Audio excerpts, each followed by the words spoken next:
We have a Twitter question from Lauren Phillips. He says, serious question. Why haven't I heard anything in all caps, new about the USMNT's manager search in weeks? What is leadership doing? Shouldn't this be an all-hands-on-deck emergency at this point? Should it be an emergency? Meh. I don't know if I would call it an emergency. I know it's frustrating. I know it's frustrating to Lauren. I know it's frustrating to me and to others as to why we don't have people in place, especially as time passes on. Our good friend Doug McIntyre, wonderful writer here at Fox, actually just put out an article, and I want to promote it and make sure that you go read it. And he actually has a list of potential candidates. Now, it's not a definite one, and there's certainly others. I'm sure that they're going to be out there.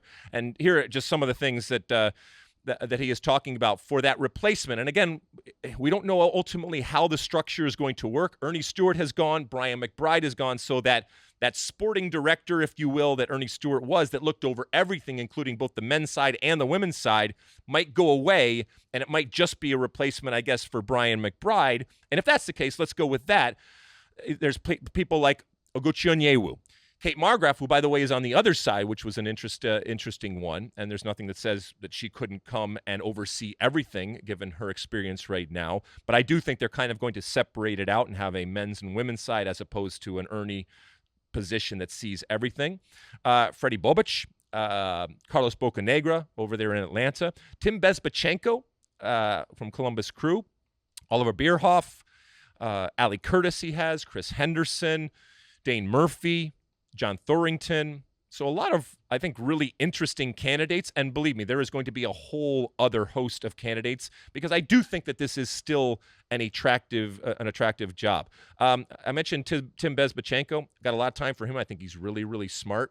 Keep in mind that this position, yes, I think you have to have an understanding of the business that you were involved in, but you're not trading players. You're not dealing with salary caps. So really somebody that is specific in understanding what the U.S. men's national team is looking for. And then in this day and age where you have to go in and recruit and lobby and ultimately win over many players, the ability to do that, I think is important. You know, the connections, and the vision. This person is going to decide who the coach is going to be, and theoretically is going to have a grand vision that they are going to specifically pick out a person to execute on a day-to-day basis, even though that coaching job is not a day-to-day type of basis. But the point is, this guy is antsy about the lack of a manager. You think they got to take care of the general manager first, or at least that's what they're going to do. I think that they have said, yes, that they are going to do that. And I think it's right. I think it's completely asinine to have somebody ahead and above of your coach and not have that person be given the authority to pick that. And I think they're going to do it, but don't be surprised if it doesn't happen until summer, and therefore that position is done by the summer, and then as quickly as they possibly can, that next position is filled, which is the coach. And these were Doug McIntyre's candidates for the general manager job. Doug McIntyre, incidentally, I was trading emails with him recently, and I said, you should come on the pod, and he did not reply to that email, which I can take a hint, Doug. Listen, he doesn't want to come on this. I mean, it's got a great reach, and we'll still promote him because we still love him. Carly Lloyd wants to come on the show. She and she is more than welcome. She can take Doug's place. Now, Doug, I'm sure he'll be on our show many, many times because he writes wonderful things. So go check that out. You like that clip?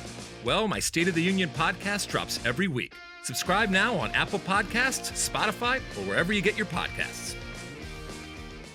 You like that clip? Well, my State of the Union podcast drops twice a week right here on my very own YouTube page. The only way to stay up to date is to hit that subscribe button down below. Size the day, and see you soon.